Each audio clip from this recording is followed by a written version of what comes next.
الحمد للہ وکفا وسلام علی عبادہ الذین اصطفیٰ خصوصاً علی سید الانبیاء علیہ التحیۃ والثناء اما بعد فاعوذ باللہ من الشیطان الرجیم بسم اللہ الرحمن الرحیم هل يستوي الذین یعلمون والذین لا یعلمون صدق اللہ مولانا العظیم وبلغنا رسوله النبی الکریم الامین ونحن على ذلك لمن الشاہدین والشاکرین والحمد للہ رب العالمین ان اللہ وملائکتہ یصلون علی النبی یا ایہا الذین آمنوا صلوا علیہ وسلموا تسلیما الصلاۃ والسلام علیک یا سیدی یا رسول اللہ وعلی آلک واصحابک یا سیدی یا حبیب اللہ الصلاۃ والسلام علیک یا شفیع المذنبین وعلی آلک واصحابک یا رحمۃ للعالمین۔ بعد از حمد و ثنا، آج جمعۃ المبارک کی اس نشست میں حضور سیدنا امام ربانی مجدد الف ثانی رحمۃ اللہ تعالیٰ علیہ کے تجدیدی کارناموں کے حوالہ سے چند گزارشات آپ کے گوش گزار کرنا مقصود ہے۔ اللہ کریم کلمات حقہ زبان پر جاری و ساری فرمائے۔ مجدد کون ہوتا ہے اور اس کی ذمہ داری کیا ہوتی ہے اور مجدد کب آتا ہے؟ حضور نبی اکرم صلی اللہ تعالیٰ علیہ وسلم نے اس سلسلے میں بڑا ایک جامع ضابطہ ارشاد فرمایا۔ سرکار ارشاد فرماتے ہیں ان اللہ یبعث لہذہ الامہ علی رأس کل مئۃ سنۃ من یجدد لہا دینہا، کہ اس امت پر اللہ رب العالمین کا خاص فضل و کرم ہے کہ وہ ہر صدی کے سرے پر اسی امت میں سے ایک ایسا شخص بھیجتا رہے گا جو میرے دین کو تازہ کرتا رہے گا اور میرے دین کی تجدید کرتا رہے گا۔ تو ہر صدی کے سرے پر اس امت میں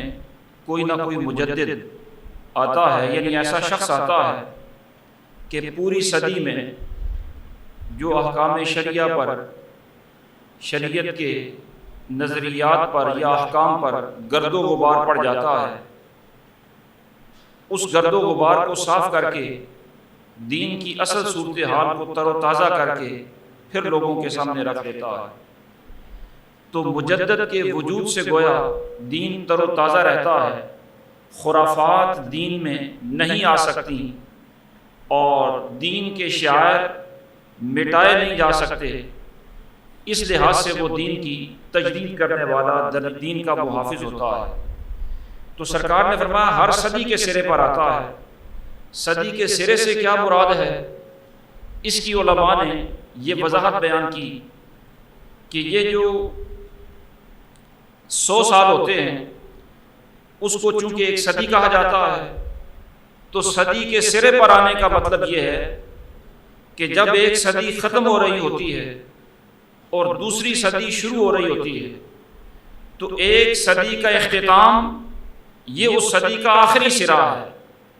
اور دوسری صدی کی ابتدا یہ اس صدی کا ابتدائی سرا ہے۔ تو جہاں یہ دونوں اکٹھے ہوتے ہیں، گزشتہ صدی کا آخری سرا اور آئندہ صدی کا ابتدائی سرا، اس وقت وہ شخص عالم دین اپنے علم میں، تقوی میں، دیانتداری میں، مہارت میں معروف عام ہوتا ہے، اور صرف عام لوگ نہیں بلکہ خواص کا بھی وہ مرجع ہوتا ہے، اور لوگ اس کو اپنا مرکز نگاہ بنا لیتے ہیں۔ وہ شخص ہوتا ہے گویا وہ صدی کے آخر میں بھی ہوتا ہے، صدی کے شروع میں بھی ہوتا ہے، وہ ہوتا ہے جو مرجع الانام ہو، اس کو اللہ رب العالمین دین کی تجدید کا فریضہ انجام دے، دین کی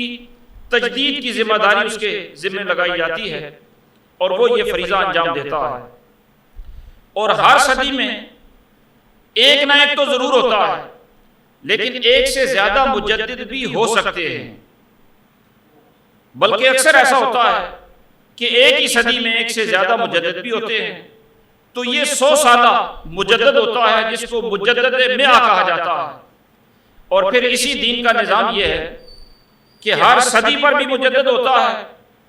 اور پھر ان مجددین میں سے کوئی مجدد ایسا بھی ہوتا ہے جس کے تجدیدی کارنامے صرف 100 سال تک نہیں رہتے، بلکہ وہ بڑا طویل عرصہ چلتے رہتے ہیں، اور اس مجدد کو مجدد ہزارہ کہا جاتا ہے، یعنی وہ 1000 سال کا مجدد ہوتا ہے۔ اس امت کے اندر جو پہلی صدی گزری ہے اس میں حضرت سیدنا عمر بن عبدالعزیز رحمت اللہ تعالی علیہ وہ مجدد تھے جو پہلے 1000 سال کے مجدد تھے، یعنی اس دوران 1000 سالوں میں ہر صدی کے اندر مجدد آتے رہے، لیکن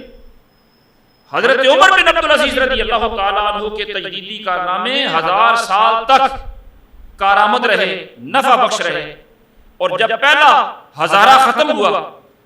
تو پھر دوسرے ہزارے کی ابتدا میں اللہ رب العالمین نے سرہند شریف سے شیخ احمد فاروقی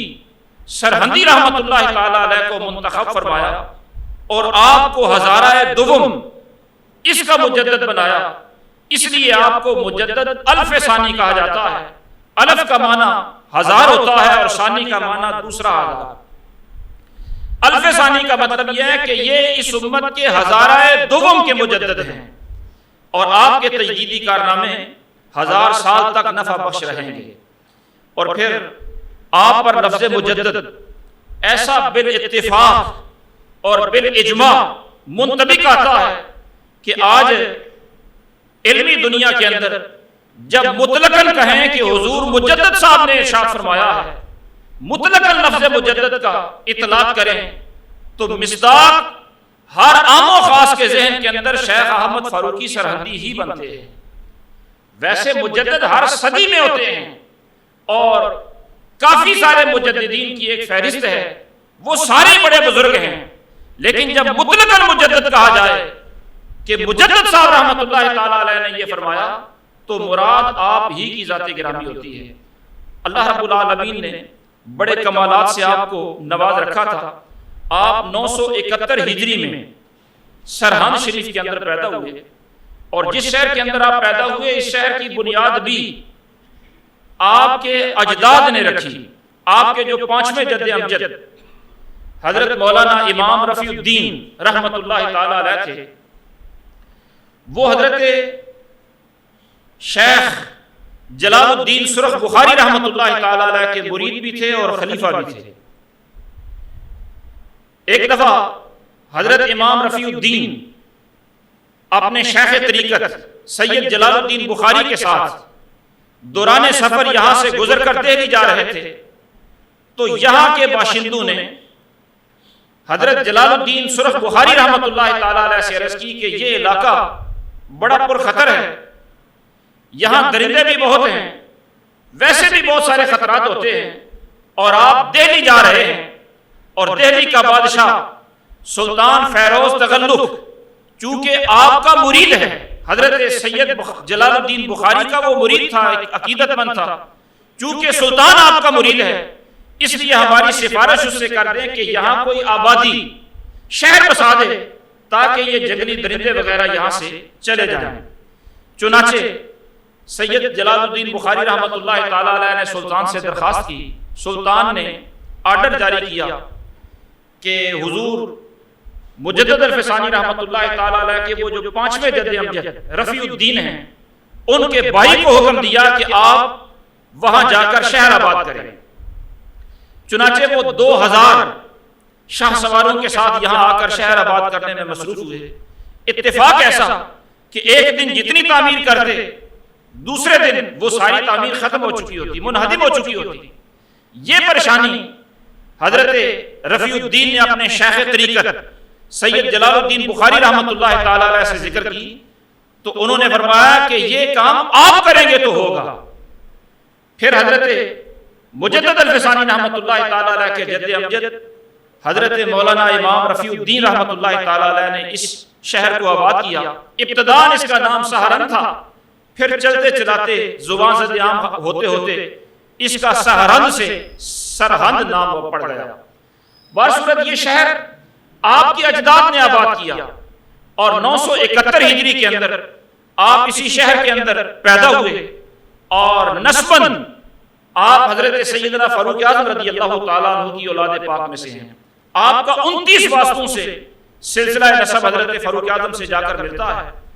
اور آپ کا بچپن اتنا پاکیزہ اور گھرانہ، اور وہ تربیت کے آثار اور بچپن کے اندر ولایت کے آثار اتنے زیادہ کہ ایک دفعہ آپ بچپن میں بیمار ہوئے، بیماری بہت بڑی، حد سے زیادہ کمزور ہو گئے، تو والدین کو فکر ہوئی کہ یہ بیماری کہیں جان لیوا ثابت نہ ہو، اس لیے آپ کی والدہ واجدہ آپ کو لے کر اپنے وقت کے شیخ کامل حضرت شیخ کمال کیتھلی رحمۃ اللہ تعالی علیہ کی خدمت میں لے کر گئیں، اور عرض کی کہ حضور بچہ بیمار ہے، کسی طرح بھی یہ بیماری ختم نہیں ہو رہی، اس کے لیے دعا فرمائیں، میں بڑی پریشان ہوں اس کے لیے۔ حضرت شیخ کمال کیتھلی رحمۃ اللہ تعالی علیہ فرمانے لگے کہ اس بچے کے لیے پریشان ہونے کی ضرورت نہیں ہے، یہ بڑی لمبی عمر پائے گا اور بڑے کمال تک پہنچے گا، اس کا کمال اتنا زیادہ ہوگا کہ مجھ جیسے اور تجھ جیسے اس کے دامن سے نکلیں گے، یعنی یہ بڑا باکمال بچہ ہوگا۔ یہ ولایت کے اور قرب الہی کے آثار اللہ رب العالمین نے آپ کے بچپن میں آپ کو ودیت فرما رہے تھے۔ پھر جب آپ تحصیل علوم کے بعد فارغ ہوئے تو علم کے اندر اتنا کمال اور علم کے اندر اتنا مقام و مرتبہ آپ کو عطا کیا گیا کہ آپ حصول علم کے لیے اور درس و تدریس کے لیے سرہند شریف سے آگرہ تشریف لائے، اور یہاں کافی عرصہ قیام فرمایا، اور آگرہ اس وقت علم کا مرکز تھا۔ یہاں دوران قیام اپنے وقت کے بڑے بڑے جلیل القدر علماء، ان سے آپ کے مراسم پیدا ہو گئے، اور دیگر علماء میں سے جو خاص طور پر جن کا آئندہ بھی تذکرہ آئے گا، خاص طور پر جن علماء سے آپ کے مراسم ہوئے ابتدان، وہ تھے شیخ مبارک ناگوروی اور اس کے دو بیٹے ابو الفضل اور دوسرا بیٹا فیضی نام کا، ان سے آپ کے مراسم پیدا ہو گئے، اور یہ علمی قد کاٹ ان کا اتنا زیادہ تھا کہ علمی قد کاٹ میں یہ لوگ بڑے معتبر اور مستند سمجھے جاتے تھے۔ ان کا علمی مقام اتنا زیادہ کہ ایک دفعہ حضور مجدد الفسانی رحمۃ اللہ تعالی علیہ ابتدائی احوال میں نوجوانی کی عمر میں ابو الفیضی کے پاس گئے، اور اس وقت وہ فیضی تفسیر قرآن لکھ رہا تھا، اور تفسیر قرآن میں اس نے اپنے اوپر یہ لازم کر رکھا تھا کہ عربی زبان میں لکھنی ہے، اور الفاظ کا انتخاب اس طرح کرنا ہے کہ پوری تفسیر کے اندر کوئی لفظ ایسا ذکر نہیں کرنا جس پر نقطہ آتا ہو، غیر منقوط الفاظ کا انتخاب کر کے مکمل قرآن مجید کی تفسیر لکھنی ہے، اور اس کا نام اس نے رکھا سواطع الالہام۔ چنانچہ تفسیر لکھتے لکھتے ایک مقام پر اٹک گیا۔ ظاہر ہے یہ بڑے کمال کی بات ہے، ویسے ہی صاحب تفسیر ہونا اور قرآن مجید کے مراد کو پہنچنا اور آسان انداز سے اس کو لوگوں تک پہنچانا، یہ بڑے کمال کی بات ہے، ذی استعداد آدمی کر سکتا ہے، لیکن اس میں یہ بھی التزام کر لیا جائے کہ کوئی نقطے والا حرف استعمال نہیں کرنا، یہ تو ظاہر ہے بڑی قادر الکلامی کی بات ہے۔ تفسیر لکھتے لکھتے ایک مقام پر اٹک گیا، لفظ ساتھ نہیں دے رہے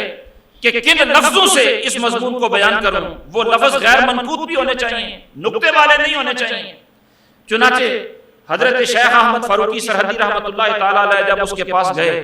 تو وہ بڑا خوش ہوا، اس کو چونکہ پتا تھا کہ آپ کا علمی مقام کیا ہے، بڑا خوش ہوا،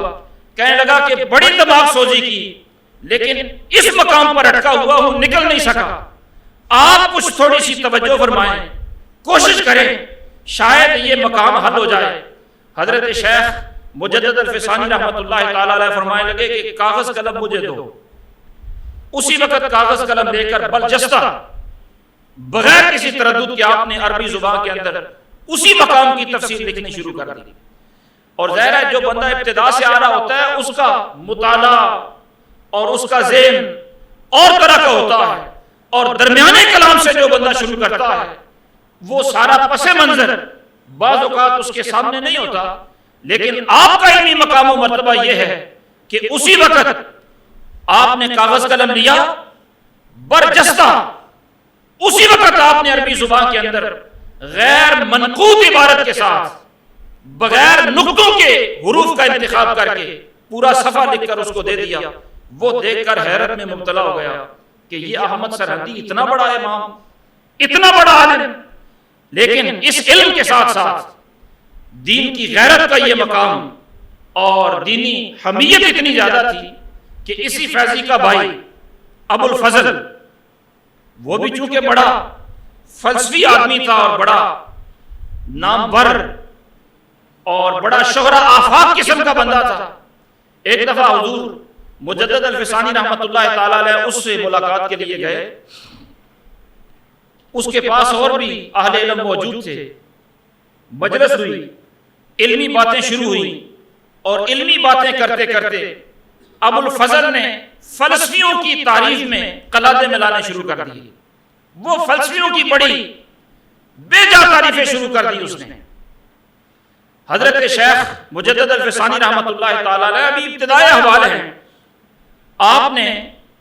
اس کے خیالات کی تردید کرنے کے لیے کہ تو خواہ بخواہ فلاسفہ کو اتنا بڑا چڑھا کر جو پیش کر رہا ہے یہ بات اس طرح نہیں ہے، اس کی تردید کی، اور اپنی تائید کے اندر حضرت امام غزالی رحمۃ اللہ تعالی علیہ کا قول پیش کیا۔ اور امام غزالی رحمۃ اللہ تعالی علیہ بھی اپنی صدی کے مجدد گزرے ہیں۔ جب شیخ مجدد الفسانی رحمۃ اللہ تعالی علیہ نے امام غزالی کا قول نقل کیا تو ابو الفضل نے اپنے غرور علم کی بنیاد پر یہ کہہ دیا کہ غزالی نے یہ بات نامعقول کہی ہے، نہ سمجھو والی بات کہی ہے۔ جب اس نے امام غزالی کی اس طرح توہین،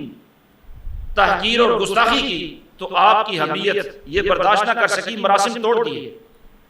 اٹھ کر چلے آئے۔ یہ شیخ احمد فاروقی سرحدی رحمۃ اللہ تعالی علیہ کا ابتدائی زندگی کے اندر علمی مقام و مرتبہ، اور پھر اس کے بعد جب آپ نے باقاعدہ سلوک کی دنیا میں قدم رکھا اور تصوف کے مراحل طے کیے تو آپ کو مختلف سلاسل کے بزرگوں نے اپنے فیوزات سے نوازا، اپنی خلافت سے نوازا اور صاحب سلسلہ کیا۔ چنانچہ آپ سلسلہ چشتیہ کے اندر خود اپنے والد ماجد کے خلیفہ قرار پائے، سلسلہ سہروردیہ کے اندر آپ کو فیض ملا، سلسلہ قادریہ کے اندر آپ خلیفہ شیخ قرار پائے، اور خاص طور پر سلسلہ نقشبندیہ کے اندر آپ کو آپ کے شیخ طریقت حضرت خواجہ باقی باللہ رحمۃ اللہ تعالی علیہ کی صحبت میسر آئی، اور حضرت باقی باللہ رحمۃ اللہ تعالی علیہ کے آپ خلیفہ نامور خلیفہ قرار پائے، اور ایسے خلیفہ کہ حضرت باقی باللہ رحمۃ اللہ تعالی علیہ آپ یہ فرمایا کرتے تھے کہ قیامت والے دن اگر رب العالمین نے پوچھا کہ میری بارگاہ میں کیا لائے ہو تو میں احمد فاروقی کو پیش کر دوں گا، اور آپ پر فخر کرتے ہوئے یہ کہا کرتے تھے کہ ہم جیسے ہزاروں چراغ احمد فاروقی کے وجود سے اللہ رب العالمین روشن فرما دے گا۔ شیخ کو اپنے مرید پر اتنا کامل بھروسہ، اتنا فخر اور اتنا اعتماد، یہ حضرت باقی باللہ فرماتے تھے ہم جیسے ہزاروں چراغ احمد فاروقی کے وجود سے روشن ہوں گے۔ اور پھر علم ظاہری اور علم باطنی دونوں میں درجہ کمال حاصل کرنے کے بعد جب آپ نے مسند ارشاد پر جلوہ گر ہو کر دعوت و تبلیغ کا سلسلہ شروع کیا، تو اس وقت حالات کیا تھے یہ آپ سے مخفی نہیں ہے۔ اکبر کا دور تھا، اور اکبر کے دور میں جو دین کے ساتھ استہزاء کیا گیا، دینی قدروں کو مٹانے کی جو کوششیں کی گئی، وہ تاریخ کا بڑا حساس حصہ ہے۔ اکبر ابتدا کے اندر تو بڑا سادہ لوگ اور خوش عقیدہ مسلمان تھا۔ اس کی خوش عقیدگی کا یہ عالم کہ وہ علماء کے جوتے بھی سیدھے کیا کرتا تھا، اور مشائخ کی بارگاہ میں پیدل چل کر حاضری بھی دیا کرتا تھا، بلکہ اس کی اولاد نہیں ہوتی تھی تو اپنے زمانے کے شیخ طریقت حضرت شیخ سلیم چشتی رحمۃ اللہ تعالی علیہ سے اس نے دعا کروائی۔ ان کی دعا سے اللہ رب العالمین نے اکبر کو بیٹا دیا، تو ان شیخ کی عقیدت کے وجہ سے اکبر نے اپنے بیٹے کا نام بھی سلیم رکھا۔ چنانچہ اجمیر شریف کئی دفعہ وہ آگرہ سے پیدل چل کر حاضری دیا کرتا۔ یہ اس کی زندگی کا ابتدائی، وہ سادہ لوگ، خوش عقیدہ مسلمان، لیکن چونکہ بچپن کے اندر اس کو حکومت مل گئی، وہ زیادہ پڑھ نہیں سکا اور علمی اعتبار سے اس کا شعور پختہ نہیں ہو سکا۔ جب بچپن کے اندر اس کو اقتدار مل گیا تو اب ایک طرف اقتدار کا نشہ اور دوسری طرف ہندوؤں کے ساتھ اس نے مراسم طے کر لیے، اور اپنی رعایا کو خوش رکھنے کے لیے، اپنی نرم دلی دکھانے کے لیے ہندو عورتوں کے ساتھ اس نے شادیاں کی۔ اب ان شادیوں کو جواز مہیا کرنے کے لیے، ظاہر ہے ہندوؤں کے ساتھ شادی مسلمان کی تو جائز نہیں ہوتی، لیکن چونکہ بادشاہ ہے اس نے کر لی ہے، اب اس کو جواز فراہم کرنے کے لیے اس کو ایسے اہل علم بھی مل گئے جو جواز فراہم کرتے اس کو، اور صرف ہندوؤں کے ساتھ شادیوں کا جواز فراہم نہیں کرتے تھے، بلکہ اس کی ذہن سازی آہستہ آہستہ اس انداز سے کرنی شروع کر دی کہ اسلام سے اور دین سے اس کو متنفر کر دیا۔ اب اکبر اپنی مجلس کے اندر خوشامدی اہل علم کو، علماء کو بٹھاتا، اور اس کی مجلس کے اندر پہلے تو صرف مسلمان اہل علم خوشامدی قسم کے بیٹھتے، پھر عیسائیوں کو، ہندوؤں کو، مختلف مذاہب کے لوگوں کو بٹھا کر وہ ان کے آپس میں مباحثے کراتا، اور جب ظاہر ہے ہر کس و ناقص سے آپ سیکھنے کی کوشش کریں گے اور خود بادشاہی کے نظام کے اندر یہ سمجھیں گے کہ یہ بحث کر رہے ہیں، یہ علمی گفتگو کر رہے ہیں، نتیجہ میں خود اخذ کر لوں گا، اور عقل پختہ نہ ہو تو پھر بے دینی ہی آتی ہے، علم نہیں آتا، پھر شعور پختہ نہیں ہوتا، ذہن منتشر ہوتا ہے۔ یہی حال آج کے نوجوان کا بھی ہے کہ وہ سمجھتے ہیں ہر بندے سے سن لینی چاہیے، ہر بندے سے بات لے لینی چاہیے، ہم خود سمجھدار ہیں، فیصلہ خود کر لیں گے۔ یہی اکبر کو بھی بیماری لگی تھی، اور اس کا نتیجہ یہ نکلا کہ پہلے بزرگوں سے دعائیں کرا کے اولاد بھی لیتا تھا، اور پہلے خوش اعتقادی کے اندر کمال بھی رکھتا تھا، لیکن بعد کے اندر وہ ایسا بے دین ہوا کہ اسلام سے متنفر ہو گیا، اور اتنا راہ راست سے گزر گیا، اتنا ہٹ گیا راہ راست سے کہ اب اس نے اسلام کی مخالفت میں ہر وہ کام کیا جو وہ کر سکتا تھا، بلکہ جو چیز اسلام کو پسند تھی اپنی ضد کے اندر اس نے اسلام کی پسندیدہ چیزوں کو اپنی ناپسندیدہ قرار دے دیا، اور جس چیز سے اسلام منع کرتا ہے وہ اس نے اپنی زندگی کا معمول بنا لی، حتیٰ کہ اس کے آرڈر بڑے بڑے عجیب تھے۔ اس نے یہ بھی آرڈر جاری کر دیا کہ کتے رکھنا یہ بڑا پاکیزہ عمل ہے، صبح سویرے اٹھ کر ان کی زیارت کرنا عبادت کا درجہ رکھتا ہے، بلکہ وہ سفر کے اندر خود اپنے ساتھ بھی کتے رکھتا، ان کے ساتھ بیٹھ کر کھاتا، اور اس کے جو درباری تھے شعراء، وہ تو کتوں کی زبان بھی اپنے منہ میں رکھتے تھے۔ یہ اس کا دین، اس کا معمول۔ خنزیر کو اس نے بڑا پاکیزہ جانور قرار دیا۔ شراب نوشی صرف حلال ہی نہیں کی گئی، بلکہ باقاعدہ دربار کے اندر جب مشاورت ہوتی، میٹنگ ہوتی امراء کی، تو اس وقت شراب کے جام لٹائے جاتے، اور اس کو جو میر عدل ملا یعنی قاضی القضات ملا وہ بھی شراب پی رہا ہے، اس کو جو مفتی اعظم ملا وہ بھی شراب پی رہا ہے۔ داڑیاں اس کے حکم سے منڈوائی گئی. یعنی یہ اس کی زندگی کا طرز عمل بن گیا. اور پھر اس نے اسلام کی یہاں تک مخالفت کی کہ اسلام میں جو پردے کا حکم ہے اس کو اس نے ختم کر دیا. اس کا نظریہ یہ تھا کہ اب حضور کو گزرے، اسلام کو گزرے 1000 سال گزر چکا ہے، اب یہ اسلام اس دور کے تقاضوں کے ساتھ نہیں چل سکتا. اسلامی احکام کو یہاں تک ختم کیا گیا کہ اس نے کہا کہ ہندو چونکہ میت کو جلاتے ہیں اور مسلمان دفناتے ہیں تو یہ دوہرا طرز عمل نہیں ہونا چاہیے. مسلمانوں کو دفنانے پر پابندی لگا دی گئی. اس نے کہا کہ مسلمان اپنی میتوں کے ساتھ اس طرح کیا کریں کہ اس کے گلے میں رسی کے ساتھ ایک اینٹ باندھ دیں، تھوڑا سا غلہ بھی باندھ دیں، اور میت کے گلے میں اینٹ باندھ کر میت کو دریا برد کر دیں. وہ اینٹ اسے نیچے کی طرف بٹھائے گی، مچھلیاں آئیں گی اس کو کھا جائیں گی. اور اگر دریا کسی علاقے سے دور ہے، وہ اپنی میت کو دریا تک نہیں لے جا سکتے، تو پھر وہ اپنی میت کو اسی طرح جلا دے جس طرح ہندو جلاتے ہیں. اور اگر جلانا گوارا نہیں کرتے تو پھر میت کو درختوں کے ساتھ لٹکا دیں، پرندے آئیں گے اس کو نوچ کر کھا جائیں گے. یہ ایک نظریہ اس نے قائم کیا کہ جو میت کو قبر میں دفناتے ہیں اس سے زمین متعفن ہوتی ہے، اس لیے دفنائے نہیں. اور اگر بالفرض دفنانا بہت ہی ضروری ہے تو پھر بھی اس طرح دفنائیں کہ میت کے پیر قبلہ کی جانب ہوں، اس کا سر قبلہ کے مخالف سمت پر ہونا چاہیے. یہ اس کے آرڈر تھے، یہ اس کی شریعت تھی. اور اس نظام کا نام اس نے دین الہی رکھا ہوا تھا. اور مسلمانوں کی مساجد پر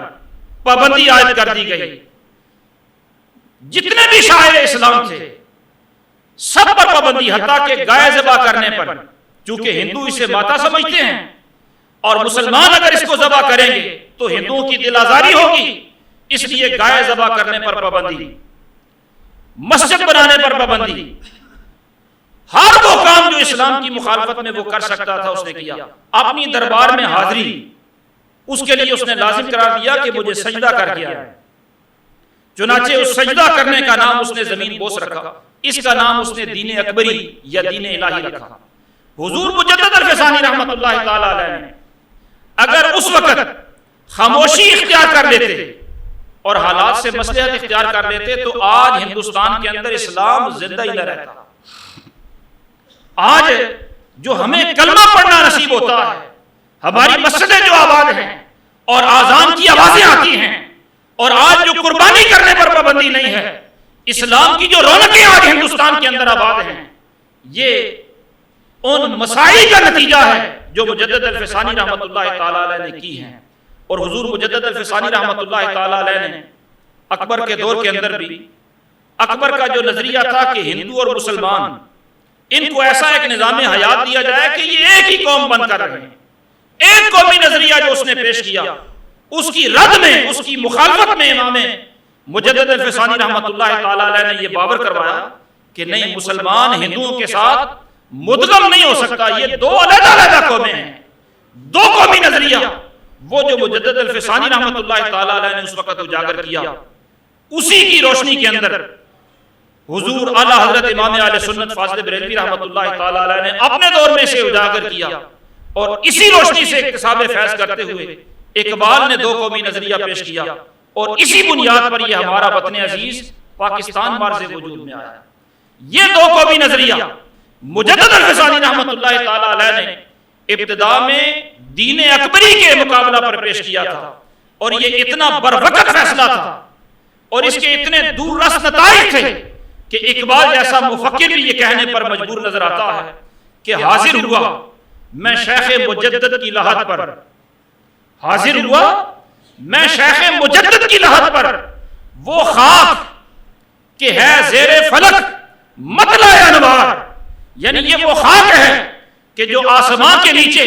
انوار و تجلیات کی مرکز بنی ہوئی ہے، اس خاک پر، اس قبر پر میں حاضر ہوا. فرماتے ہیں حاضر ہوا میں شیخ مجدد کی لحد پر، وہ خاک کہ ہے زیر فلک مطلع انوار، جس خاک کے ذروں سے شرمندہ ہیں ستارے،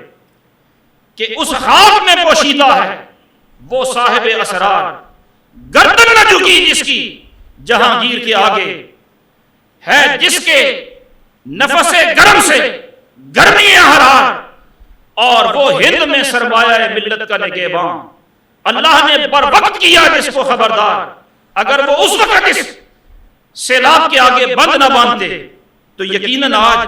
ہندوستان سے اسی طرح اسلام ختم ہو جاتا جس طرح اسپین سے ختم ہو گیا۔ اسپین میں بھی تو بڑے بڑے مراکز تھے علم کے، بڑے بڑے مسلمانوں کے مراکز تھے، لیکن آج وہاں اسلام جس طرح ختم ہو گیا ہندوستان سے بھی ختم ہو جاتا۔ لیکن یہ مجدد الفسانی رحمۃ اللہ تعالی علیہ کی کاوشوں کا نتیجہ ہے، اور آپ نے جو کاوشیں کی دور اکبری میں بھی، اور اکبر کے بعد اس کا بیٹا جہانگیر تخت نشین ہوا، اس دور میں بھی آپ نے یہ کاوشیں جاری رکھی، اور ان کاوشوں کی پاداش میں